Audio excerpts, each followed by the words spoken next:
बता दूं कि 2017 में एक ट्रेलर आया मूवी का, मूवी का नाम था ग्रे स्टेट। अब इसमें क्या नया है? नया ये था कि जब ये मूवी रिलीज होने वाली थी उसके कुछ टाइम पहले ही डेविड क्लोरी को उसकी वाइफ और उसके बच्चे के साथ गोली मार दी गई। रीज़न रहा होगा कि एक डायरेक्टर को उसकी बेटी और वाइफ के साथ मार दिया जाता है मूवी के रिलीज होने से पहले, और वो मूवी नहीं बनती है। ऐसा क्या दिखाना चाहते थे डेविड उस मूवी के अंदर जो 2017 में आनी थी? लेकिन उसका ट्रेलर ज़रूर आया था और उस ट्रेलर के अंदर ऐसा कुछ दिखाया ज़रूर था जिसमें बताया गया था कि आने वाले टाइम के अंदर लोग एक दूसरे के पास जाने से थोड़ा डरेंगे, यानी कि सोशल डिस्टेंसिंग मेंटेन करेंगे। लोगों को एक घर में कैद कर दिया जाएगा, यानी कि लॉकडाउन होगा।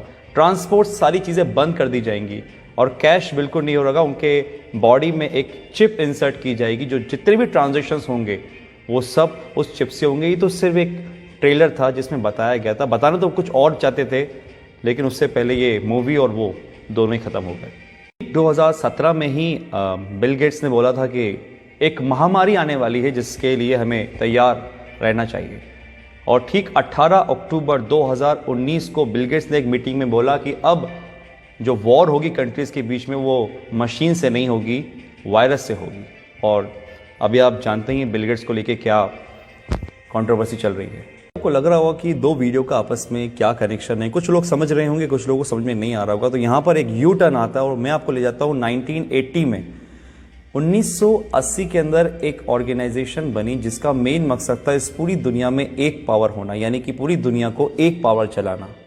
और उस पावर को उन्होंने नाम दिया था न्यू वर्ल्ड ऑर्डर। ऑर्गेनाइजेशन में ज़्यादा लोग नहीं थे, कोई सीक्रेट 100-150 लोग होंगे। और एक बहुत डरावने वाली बात इस ऑर्गेनाइजेशन की ये थी कि वो इस दुनिया की टोटल आबादी को 50 करोड़ में लाना चाह रहे थे, 50 करोड़ में। उनके टारगेट में थे वो देश जिसमें सबसे ज़्यादा पॉपुलेशन है, जिसमें हमारा इंडिया भी होता है। सबके लिए उन्होंने एक प्लान बनाया जिसका नाम था MMP, mind control, money control, population control. Control यानी कि आदमी खुद से कुछ ना सोचे, जो वो चाहें वो आप सोचो, माइंड कंट्रोल। और ये किसके थ्रू होता? मास मीडिया के थ्रू। जो मीडिया में दिखाया जाएगा वो आदमी सोचेगा।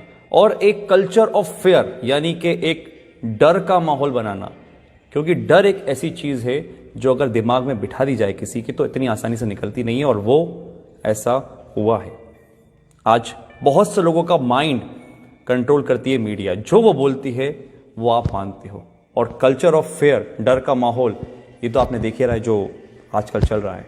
कंट्रोल यानी कि आदमी जितना हो सकता है लेस कैश, कैशलेस, या जितना हो सकता है टोटली डिजिटल। और वो आपके सामने ही है। आज हमारी डिजिटल करेंसी किस तरीके से बढ़ रही है आपको पता ही है। पॉपुलेशन कंट्रोल, और वो कैसे होगी? जिस देश की आबादी बहुत ज़्यादा, जहाँ पे बहुत सारे लोग हैं, क्योंकि एक देश की ताकत उसके लोग ही होते हैं, वहाँ की पॉपुलेशन नहीं होती है। तो उस पॉपुलेशन को कम करना, और आप कम करने का मतलब आई थिंक तो समझ चुके होंगे कि मैं क्या बोलना चाह रहा हूँ। इतनी बड़ी ऑर्गेनाइजेशन चला रहा है, कौन ये सब कर रहा है, ये सब आपको आने वाले टाइम में अंदर पता चल जाएगा। क्योंकि आने वाले टाइम में सिर्फ दो लोग रहेंगे, एक वो जो काम करेंगे, एक वो जो काम करवाएंगे। अगर मैं इसको स्ट्रेट फॉरवर्ड बोलूं तो राजा और गुलाम। एक वो लोग जो इस दुनिया पे राज करेंगे और एक वो लोग जो उन राज करने वालों की गुलामी करेंगे। ऑर्गेनाइजेशन का एक एजेंडा था, एजेंडा 21, यानी कि 2021 तक इस काम को पूरा करना। और 2020 जब से स्टार्ट हुआ है, आपको पता है सब क्या हो रहा है।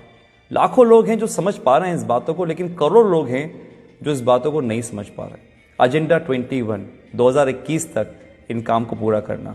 और अगर सीरियसली इस बातों में कुछ भी सच्चाई है तो हम बहुत बड़े खतरे में गाइस। ये वायरस आया जो कि हमारा है नहीं, किसी और देश से आया है। हम आपस में ही लड़ रहे हैं, कोई धर्म के नाम पे तो किसी काम के नाम पे। और जो इस एजेंडा का सबसे बड़ा फंडा था कि लोगों को आपस में लड़वा दो, आज हमारे घर में हम छोटी छोटी सी बातों पर विवाद कर लेते हैं। आज अगर हम घर से बाहर निकलते हैं तो हमारे घर वाले इस चीज़ के लिए प्रोटेस्ट करते हैं कि भैया घर से बाहर नहीं निकलो, बाहर जाओगे तो मर जाओगे। ये दिमाग में हमारे किसने भरा? कौन कंट्रोल कर रहा है हमारे दिमाग को? आप खुद समझदार हैं।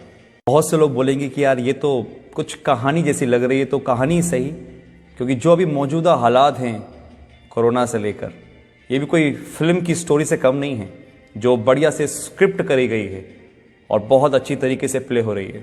मैं आता हूँ अपनी पुरानी वाली बात पर कि जो सुबह मेरे साथ इंसिडेंट हुआ कि एक मध्य वर्ग का आदमी जो लोअर मिडिल क्लास है, जो शायद कुछ भी काम करके काम चला रहा था, वो मांगने को नहीं तैयार है। वो 3 दिन पुरानी रोटी खा लेकर चुप कर उठाकर, लेकिन वो मुझसे पैसे लेने को तैयार नहीं था। मैंने फोर्सफुली उसको पैसे लिए थे। ये हालात है। तो एक मैसेज तो ये है कि अगर आपके आसपास कोई देखे जो हो सकता है मजबूर हो लेकिन शर्म के मारे नहीं मांग पा रहा हो, तो उसकी आप ज़रूर मदद करिएगा। इतना तो हम लोग अंदाज़ा लगा लेते हैं कि कौन परेशान है कौन नहीं। दूसरी बात, अगर ये बात सही है कि जो 1980 में एक एजेंडा चला, एजेंडा 21, डर का बिजनेस, अगर ये सही है तो गाइस आप लोग समझिए, संदीप महेश्वरी, मिस्टर रॉय चौधरी, ऐसे बहुत से लोग हैं, बड़े बड़े डॉक्टर्स हैं जो आपको समझाने की कोशिश कर रहे हैं कि इसका मॉर्टेलिटी रेट बहुत कम है, 0.01%। 1000 में से एक इंसान मर रहा है, तो फिर किस बात का इतना हाहाकार मचा हुआ है? जस्ट बिकॉज ऑफ, क्योंकि हम जो न्यूज़ देखते हैं वो मीडिया से आ रही है। बात वही है, हमारे दिमाग को कंट्रोल करा जा रहा है, हमारे पैसों को कंट्रोल करा जा रहा है। आज हमारे पास इतनी आज़ादी नहीं है कि हम खुद का काम कर सकें। किसी के कहने पे हम दुकान खोलते हैं, किसी के कहने पे हम दुकान नहीं खोलते। ये हक हमसे छीन लिया गया है, पैसा कमाने का हमसे छीन लिया गया है। हम खुद से आज कुछ नहीं कर सकते। ये कहीं वो एजेंडा 21 तो नहीं? अगर है तो आज डर छोड़िए, अपनी इम्यूनिटी पे काम करिए, दिमाग लगाइए, लॉजिक समझिए। मीडिया क्या बोलती है वो नहीं, आप ये समझिए कि दूसरे जो लोग, लाखों लोग समझ रहे हैं लॉजिकल बात को, उसको पकड़िए, ठंडे दिमाग से सोचिए और फिर फैसला कीजिए कि आपको क्या करना है। आप डरेंगे नहीं तो आप संभल जाएंगे, और अगर आप संभल गए तो ये देश बच जाएगा। Thank you.